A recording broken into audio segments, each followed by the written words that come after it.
And here we go, data day. The numbers are in. What are they going to tell us about how the market's turning? Welcome to the HPLS podcast.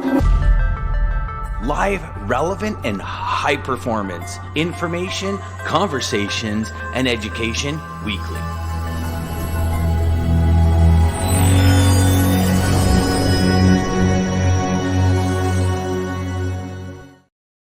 Dean, my man. How you doing today, buddy? Good. Yeah, good to be with you.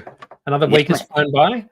I actually, it's funny because this morning I remember sending you a text saying it is Wednesday, right? Is it Wednesday today? I don't know. And it was like even last night I was sitting there with Christine, and she had said something. And I said, "Oh no, it's Monday. It's not Tuesday." She goes, "No, honey, it's Tuesday." And I'm like, and I think it's because my son was home this weekend because, as you know, he's in Toronto, the training center to be a firefighter. Yep. And so typically he comes home like every second or third weekend because he's living at a friend's place, which is closer to downtown. So he has less of a drive. And he was home this weekend, but he was home on Monday. So the Monday kind of felt like a Sunday because he had the day off, right? Like I worked, but he had the day off. And so I'm finding on these, not so much on short weeks at the end, but short weeks at the beginning, I lose track of the days so quickly because it's like you jump into work and you like head down. And even this morning, I think at like 10:28, I sent you a text saying, "Oh my God, just realized, hold on, is it Wednesday? Is it not? Just realized the time. Okay, let's, and anyways, it's one of those things, my man. But you know what? I think we all go through it.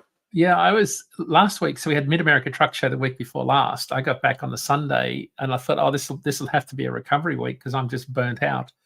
And then next thing, the bridge collapse happens in Baltimore. And last week was just insane.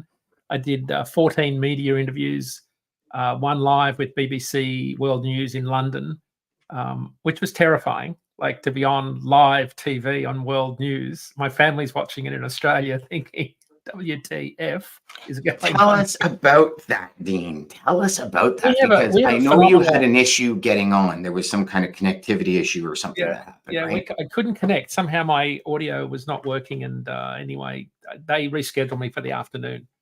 But no one said it was live TV. It's just like, so over the week I had 14 media interviews. They're like Zoom calls where you just talk to a journalist. ABC Baltimore was a little bit different on Saturday. They sort of splice in a few sound bites here and there, but BBC News, we've got an incredible marketing public relations department. We've been culturing the media network or cultivating the media network for about 4 years now. And it pays off when there's big events like this, when the media needs someone to call. And DAT's on the list. So maybe Ken Adamo, myself, Professor Kaplis. We also, get calls from a whole bunch of people. The BBC said we'd like to do an interview with you, and I just thought, it'll just be a Zoom call. And anyway, I'm waiting, and I'm waiting, cool. and I'm waiting. Yeah. Like I'm on at 2:00, and I'm waiting, like 2 p.m. So it's 7 p.m. live in London or thereabouts. And next thing, there's a split screen pops up with the anchor, the BBC News World News anchor. And I went, holy shit, this is live. I'm thinking in my head. Only when you went live did you realize you were live? Yeah. That's got to throw you off your game, man. I'm sorry. I was completely shocked. And I thought, you got to think quickly here, dude, because this is going to be rapid fire and you've got to say something credible. Like you've got to sound intelligent. This is all going through my mind like at warp speed. And I'm thinking, holy crap, I've researched so much data. What am I actually going to say? Like, this is all happening in real time. Anyway, the words came out fine, and it was like 2 or 3 minutes, and everything worked. But, that was last week. So maybe this week's a little bit quieter. The market is quieting right down. There's no question. So I wanted to ask you about that because I know the numbers are in for March. Yep. And I know when we started speaking last week prior to having the numbers in, we were talking about seeing some signs of markets turning, less carriers leaving, more of a flat line happening when it comes. I think at that point, and the month wasn't over. I think there was still 4 days left, but I think we were at 500 carriers was the delta between coming and going. Yep. And now you just said something that's kind of piqued my interest, where you said the market's been really quiet. Yeah, and that's normal for the first shipping week of the month. and being April, right? So that's not unusual. This is a slow part of the freight cycle typically, but there are signs the market is improving slowly. So that's the good news.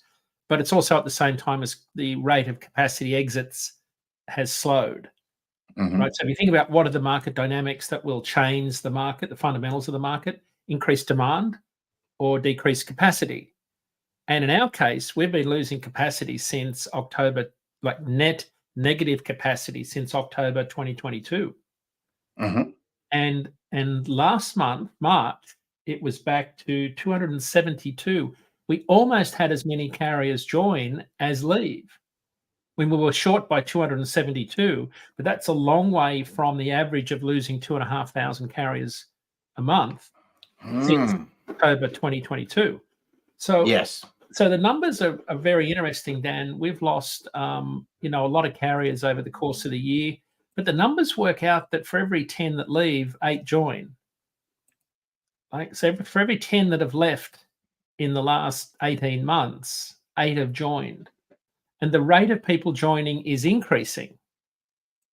So it's a really strange phenomenon. It's like where some see the end of the road, others see opportunity.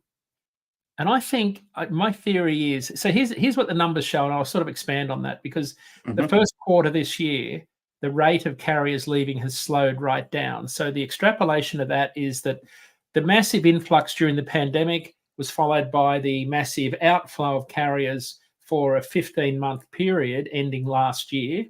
Right, so there's a lot of carriers left. So we had a net negative loss of capacity. And this is in the spot market. So this is not total. This is just the spot market, where about 15% of the loads moved. But this is where most of the capacity comes and goes, in the spot market, because we know we track the DOT numbers, right, from those that come in and those that leave. We know about 80% of them are DOT customers. So we know it's a good proxy for the freight market. Since the start of the year, the number of carriers exiting has decreased by 12%, while the number of new carriers has increased by 20%. So it's a really strange phenomenon. And this is why the capacity is leaking out of the industry very, very slowly, because for every 10 that leave, 8 join.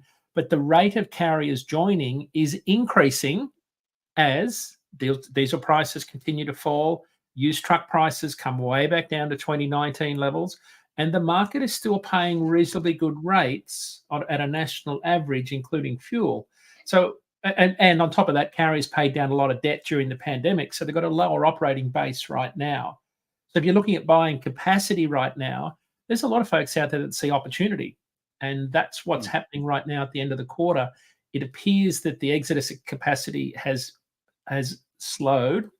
And the reason why we've got this sort of divergence, as in, 10 leaving, 8 joining, the 10 leaving, my theory is they can no longer handle the burden of high insurance and high finance costs because they paid high for new trucks in the pandemic.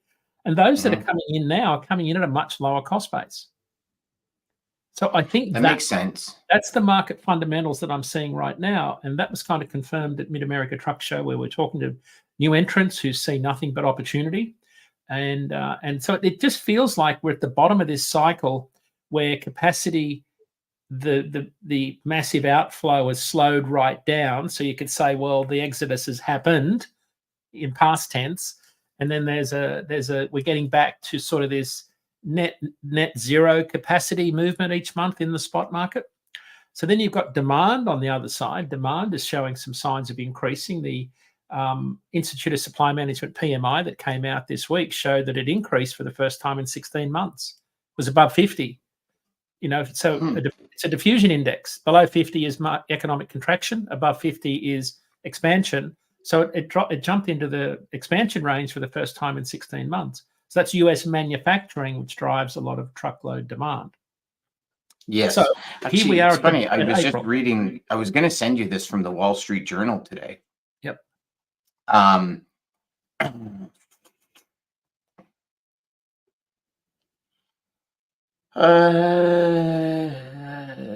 Okay. So the number of the day in the Wall Street Journal, I don't know if you get it, but I subscribe to the logistics report for the Wall Street Journal. And it says 700 million cumulative losses for container shipping lines in the fourth quarter, Right. down from combined profits of 35.7 billion in the year earlier. And the first loss for carriers after 14 straight profitable quarters, according to maritime consultant John McCowan. Yep. Oh yeah, I know John. Yep, he's been a guest on our Yeah. show. Yep. Yeah, and then in the Market Watch section, it said the U.S. orders of manufactured goods in the U.S. rebounded 1.4% in February after 2 straight monthly declines. There you go. Yep. Yep. Yeah. So Yeah. so Now, Dan, one thing that's interesting is when you look at like, for example, they go through Tesla's Yep. deliveries. Yep. And I can't believe the drop. Right. From Q4 2023, they were up close to 500,000, and now they're below 400,000 in Q1. They're 386,810 in Q1, and that was they were 440,808 in Q4. Right. Right. So Dan, it's interesting. The ocean line is not, in terms of capacity, it's not dissimilar to what happened in trucking.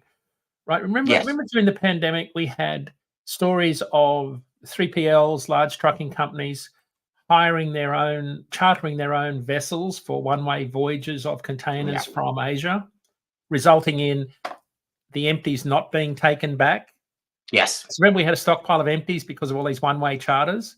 Yeah, So they were think about huge. all the extra capacity that was added into the market. But when the market cooled down, the ocean liners have got a massive amount of excess capacity. Right. So that's why true. you're talking about the losses, right? Is the excess capacity. And we look at the new ship orders that are underway, they're going to continue to have excess capacity for some time. Hence John McCown's point about some of the losses they've been incurring. So it's no different than, I think, the supply demand metrics in truckload. But a lot of carriers come in, rates were high, excess capacity, rates came down. So I think it's a really interesting discussion for all of those listening that are buying capacity right now, because it's kind of I'm not a betting person, but you'd have to be thinking, if demand picks up in the second half of this year and the number of trucks exiting has slowed, what sort of capacity will I have when demand surges coming into peak shipping season? Where am I going to find the trucks? So maybe, just maybe the market buys enough trucks to match demand. Maybe that's where new truck orders are at, because new truck orders plunged 38% month over month in March. Dropped. Wow. Right. So can I ask you this? And then I know you had said that, at the Mid-America Truck Show, there was kind of both sides of the coin, right? There was people seeing massive opportunity and people saying, I'm done, I'm hanging up my socks. Yep. Could the slowdown in suppliers leaving the market and carriers leaving the market also be because a lot of them have said, say, mid-February, they're like, okay, listen, we've weathered the biggest storm. So you know what? We're gonna hash it out for Q2 and kind of stay steady for Q2. We got enough funds to get us through if, God forbid, it's a very rainy day. And people are just kind of at this point seeing little ticks in the market, little things shifting in the market with like, okay, capacity's coming or freight's coming back. The freight market's starting to strengthen. Let's just kind of hold out and see what happens over the next 60 to 90 days. Absolutely. What people are doing. Absolutely, Dan. Because everyone knows that Q1 is the quiet season, and everyone waits for April, which is sort of that spring, nursery season, planting season, harvesting season, construction season, farm machinery season, like you name it. When things warm up, Vidalia onion pack date's just been announced for April 17 in Georgia. That's the start of the produce season. They're picking strawberries already in Miscela, Georgia. Right, so produce season there's early signs of produce season starting off right now. It's caught up. So everybody kind of waits for this time of the year to make money. This is the quarter where you need to make money in trucking, is Q2. Q2 is traditionally a very good quarter. So that's exactly what I think a lot of carriers are waiting for, is the market to pick up. And so it's kind of like Q2 and Q4 are the big money makers, Q1 and Q3. Q3 being because most people are away on vacation. There's no really new things happening. There is, but for the majority of people anyways, closing deals in Q3 tends to be a lot more difficult than Q2 or Q4. Yeah.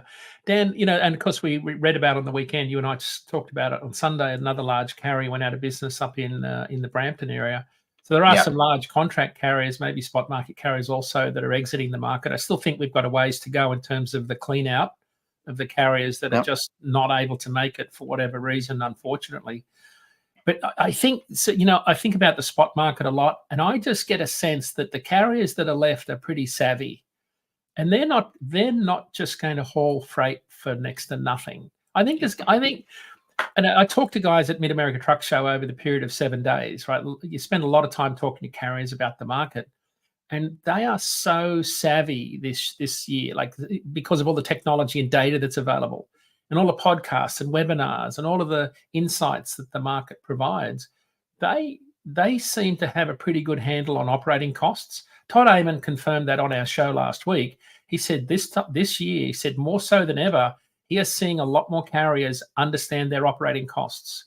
So if you're sort of in that non-asset broking 3PL space and thinking you can just screw carriers down, I don't know that trend is necessarily a given. I think there'll be some carriers out there that don't know their costs, that will probably weak negotiators. But my sense is there's the independents that are left.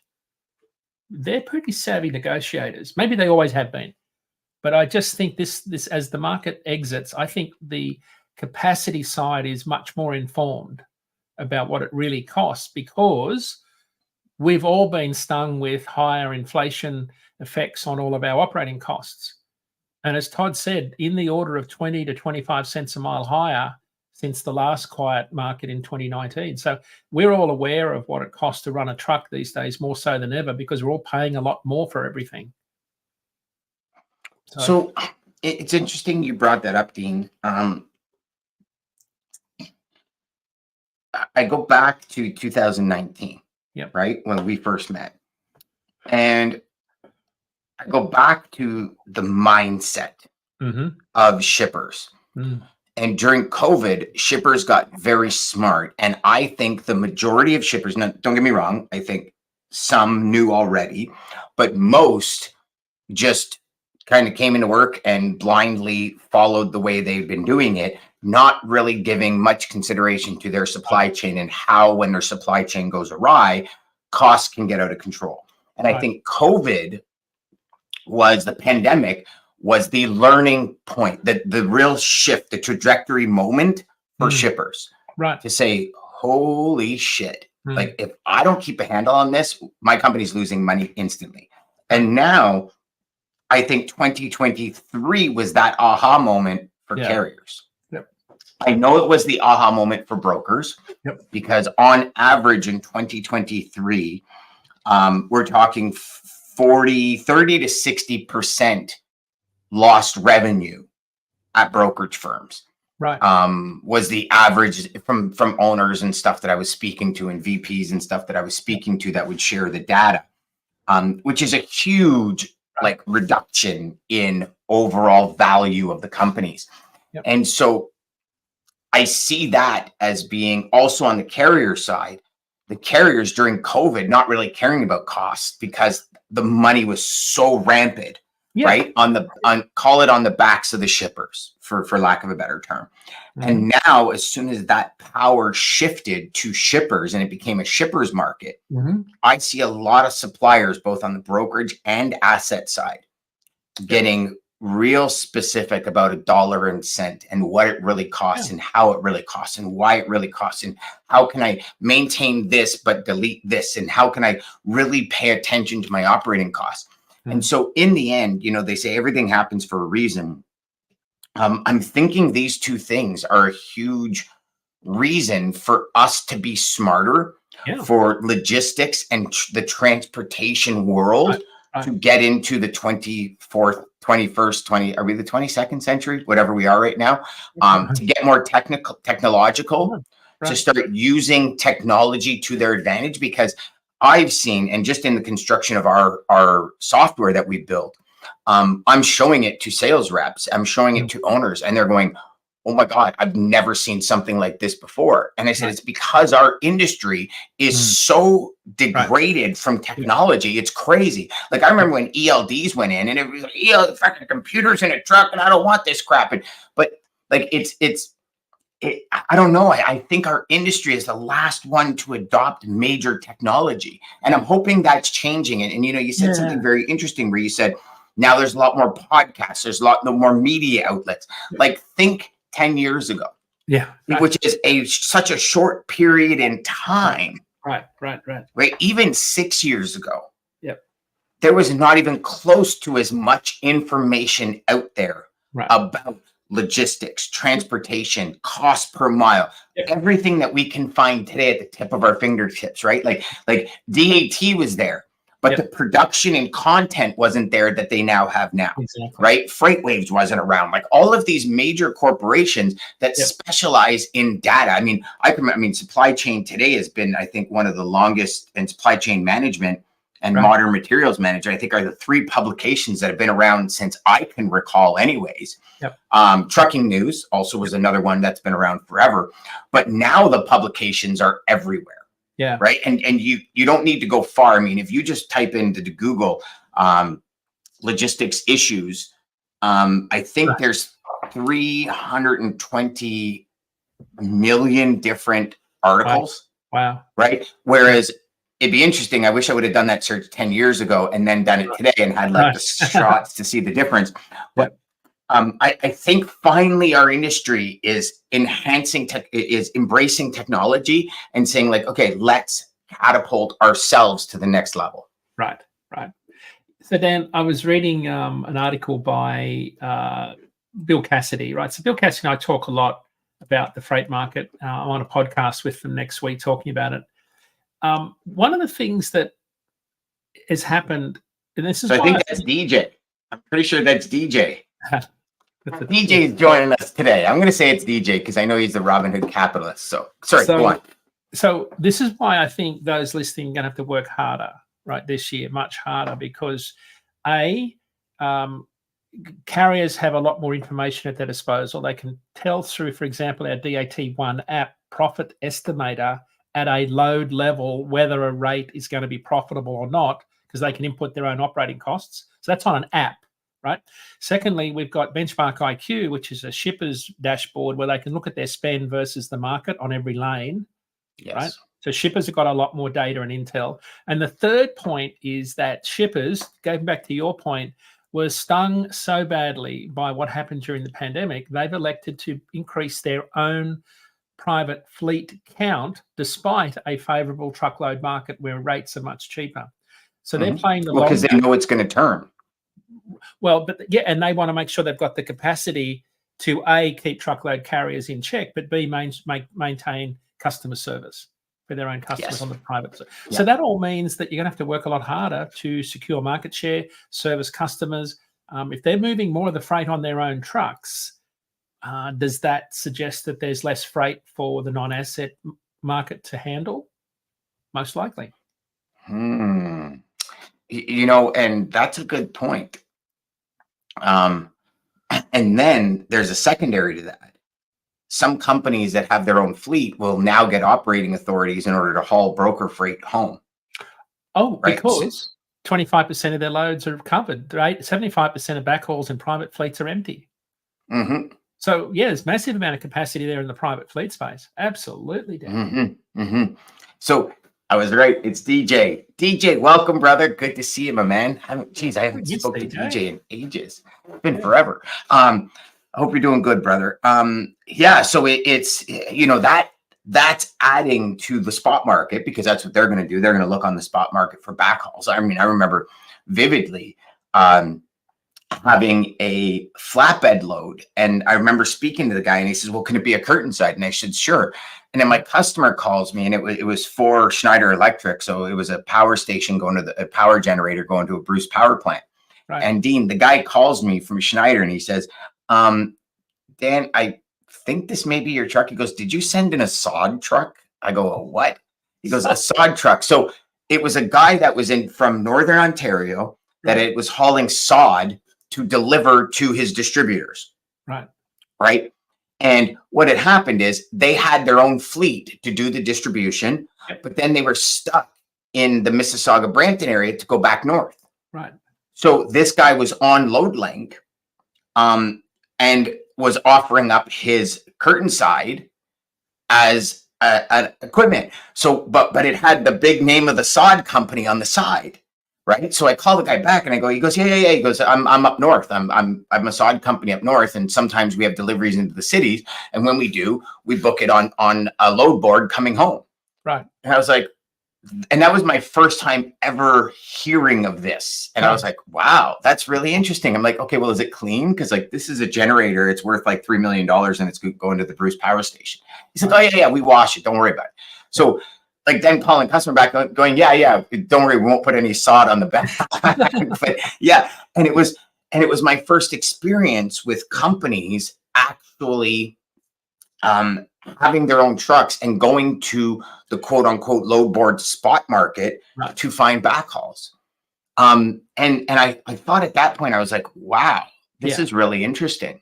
Well, Dan, that's why sometimes a cheap rate is actually a really good rate for a carrier like that, because he's already on round trip rates. That return leg in the bulk dump body is already covered. Like a lot of guys will haul. I had a guy at Made in America say to me, I contribute to cheap rates because I'm already paid round trip for my outbound contract loads, and anything I get on the return is profit. And of course, I don't care what I get. It's all profit. It drives down the rates in the market. So the market is made up of all sorts of players, to your point about sod trucks hauling machinery. You know, Dean, I was telling you the story before we got online about Transcend Freight Systems, and so we were hauling Dell computer freight at massive amounts. I mean, some weeks we were hauling 50 loads, and the freight rates were so good, right, that we could literally get down to like 80 cents a mile leaving Ontario to go to Texas or Tennessee. Wow. And still be profitable. Wow. And I remember vividly working with Cinram Technologies and in Scarborough. And they were a company that did like plastic CD and DVD cases at the point in time when like DVDs and CDs were a big thing. Video games were a big thing. So they did like the MGM, they did the Microsoft, they did the Nintendo and all the game platforms, right? Yep. And the EB Games and all these Activision, all these companies that made the games, because at that point there was no downloading online. It was all the physical disc that you had to put in and download it to your and use a disc to play the video games and stuff. Right. And I remember vividly twofold. So one was we got, I'm going to say harassed, because people were like, you're part of the problem. Right. And I remember the owner of the company, a good friend of mine, Rob, he says, you know, because I said, how do I answer that? I go, like, because we are. Right. Rates are declining. The outbound out of Mississauga Brampton is shit rates. Right. And I said, but we're part of that problem. And he goes, no, we're actually smart. Just because we have our inbound and outbound handled by one customer, meaning like the rate from one customer, we're double, like in essence, we're double dipping. Right. And he said, you know, like, I don't really care what they say. Right. We're smart and we're very profitable. And the second part of that conversation was one I had with George Lay at that point in time, who was the main guy at Cinram Technologies. Right. And I remember one week, we usually get 60, 70 loads a week from Cinram going south. And we were kind of Tennessee and Texas, because those were our two areas, Austin and Nashville for Dell. Right. And all of a sudden one week went from like 60, 70 down to 40, the next week down to 30. And then, so I remember my operations manager coming to me saying, you got to get a hold of George because something's happening with the freight. Right. And I remember sitting down with George and saying, okay, George, we're seeing a decline. Like, what's going on? He says, well, I got somebody that's $50 cheaper. And I said, but George, like $50. He goes, yeah, they were originally 25. He goes, I beat them down another 25. I go, so you would switch from us for $25? He goes, absolutely. Oh. He goes, Dan, I'm shipping 150 loads a day out of here. Right. If I can save $10 a load, what did that do to my business bottom line at the end of the year?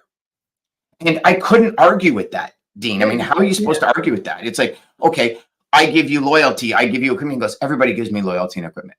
Yeah. Like picking up and delivering is the number one thing that you have to have right, or else you don't have a business. Like this whole value proposition that people say they have is all bullshit, because everybody's offering the same value. Right. And is pretty much what he was telling me. And he's saying, like, for me, it's all about dollars and cents. When you're shipping 150 something loads a day, it's about dollars and cents. And he goes, you do the math, right? $1,150 a day times 365 days a year, because they didn't stop. Like I think they were closed Christmas Day and New Year's Day. Like Labor Day, they're open. Everything goes. So you tell me, Dan, what's my savings at the end of the year at $10 a load? Right. And I was kind of like, holy crap, he's right. Right. But we were able to, sorry, let me rephrase that. We contributed to his perception of what outbound rates should be and how low they should be because of the rate we were getting coming home. Gotcha. So I understand completely where that company was coming from, telling you that he's part of, quote unquote, the issue with degrading rates and eroding margins. Right.